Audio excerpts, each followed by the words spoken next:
नमस्कार दोस्तों, स्वागत है आपका इंडियन अफेयर्स स्टडी में। तो दोस्तों, हाल ही में अमेरिका के राष्ट्रपति डोनाल्ड ट्रंप की सरकार ने भारत पर आर्थिक प्रतिबंध यानी कि सैंक्शन लगाने का ऐलान किया है। यह खबर चौंकाने वाली है क्योंकि अभी तक अमेरिका केवल रूस, ईरान और नॉर्थ कोरिया जैसे देशों पर ही इस तरह के कड़े कदम उठाता था, लेकिन अब भारत को भी उसी लिस्ट में डाल दिया गया है। दरअसल ट्रंप बार बार दावा कर रहे थे कि उन्होंने भारत की मदद से रूस यूक्रेन युद्ध रुकवाने की कोशिश की, लेकिन भारत ने साफ कर दिया कि हम किसी भी युद्ध के पक्षकार नहीं हैं, हम केवल शांति का समर्थन करते हैं। भारत की इस स्पष्ट प्रतिक्रिया ने ट्रंप के अहंकार को ठेस पहुंचाई है। इसके बाद ट्रंप प्रशासन ने घोषणा की कि भारत रूस से बड़े पैमाने पर तेल खरीद रहा है, इसलिए हम उस पर प्रतिबंध लगाएंगे। व्हाइट हाउस की प्रेस सेक्रेटरी कैरोलिना लेविट ने बयान दिया कि भारत पर सिर्फ टैरिफ नहीं बल्कि प्रतिबंध लगाए जा रहे हैं। आखिरकार यह टैरिफ और प्रतिबंध में क्या फर्क होता है, जानते हैं इस वीडियो में। टैरिफ का मतलब है कि आपके सामान पर अतिरिक्त कर लगाया जाए। जैसे अगर भारत से अमेरिका में कोई प्रोडक्ट बिकता है तो उस पर 25% ज्यादा कर देना होगा। लेकिन प्रतिबंध, जिसे हम सैंक्शन कहते हैं, इससे कहीं ज्यादा गंभीर होते हैं। इसका मतलब है कि आपके साथ व्यापारिक, आर्थिक या तकनीकी सहयोग रोक दिया जाए, और यही शब्द लेविट ने इस्तेमाल किया।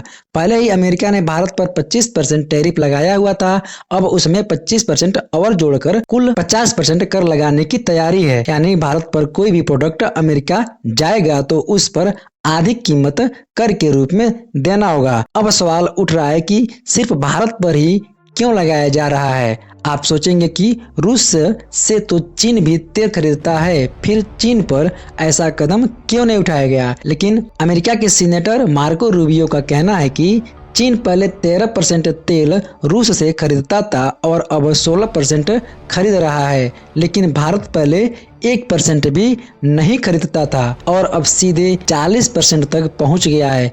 यानी भारत की खरीद ज्यादा महत्वपूर्ण बदलाव दिखा रही है। लेकिन यह तर्क कमजोर है। असल वजह यह लगती है कि अमेरिका जानता है चीन से वह उलझ नहीं सकता, लेकिन भारत पर दबाव डाला जा सकता है। अब बाजार की क्या प्रतिक्रिया रही है। इतनी बड़ी घोषणा के बावजूद भारतीय शेयर बाजार ने सकारात्मक प्रतिक्रिया दी। इतिहास गवाह है कि यह पहली बार नहीं है जब अमेरिका ने भारत पर प्रतिबंध लगाए हों।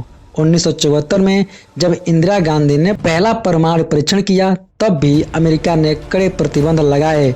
1998 में अटल बिहारी वाजपेयी की सरकार के दौरान पोखरण परमाणु परीक्षण के बाद तो अमेरिका ने पूरी तरह भारत पर आर्थिक, तकनीकी और सैन्य प्रतिबंध लगा दिए थे, लेकिन भारत झुका नहीं।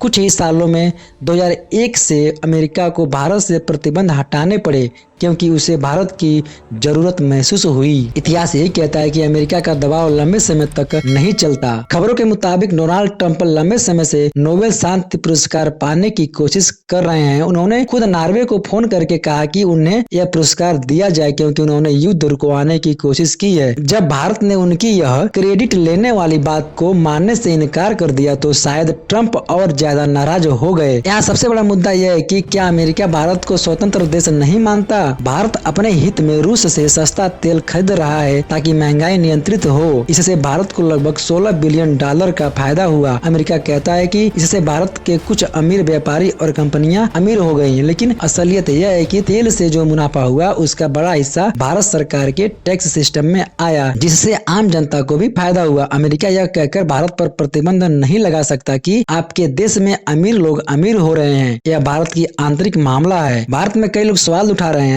कि क्या हम फिर से गुलाम हो रहे हैं। क्या हम वाकई अमेरिका के दबाव में आकर फैसले करेंगे। क्या हमारी स्वतंत्र विदेश नीति खत्म हो जाएगी। क्या यह नया उपनिवेशवाद नहीं है। यह सवाल जरूरी है क्योंकि पहले अंग्रेज ने व्यापार के नाम पर भारत पर कब्जा किया था। क्या अब अमेरिका भी वैसा ही कर रहा है। भारत आज दुनिया की 5वीं सबसे बड़ी अर्थव्यवस्था है और 2030 तक तीसरे स्थान पर पहुंचने की संभावना है। अमेरिका भी जानता है कि भारत का बाजार उसके लिए बेहद जरूरी है, इसलिए लंबे समय तक यह प्रतिबंध टिकेंगे, इसकी संभावनाएं कम है। भारत को अपनी रणनीति साफ रखनी होगी, अमेरिका पर निर्भरता कम करनी होगी रूस, यूरोप, मिडिल ईस्ट और एशिया में नए व्यापारिक विकल्प तलाशने होंगे। घरेलू उद्योगों को मजबूत करना होगा ताकि बाहर का दबाव हमें कमजोर न कर सके। अमेरिका का यह कदम भारत की संप्रभुता पर सीधा हमला माना जा सकता है, लेकिन इतिहास बताता है कि भारत के दबाव में झुकने वाला देश नहीं है। चाहे 1974 हो या 1998, भारत ने हमेशा अपने राष्ट्रीय हितों को प्राथमिकता दी है। आज फिर वही समय है। भारत को एकजुट होकर यह दिखाना होगा कि हम न अमेरिका के गुलाम हैं, न किसी और के। हम स्वतंत्र हैं और अपनी नीतियां खुद तय करेंगे। जय हिंद, वंदे मातरम।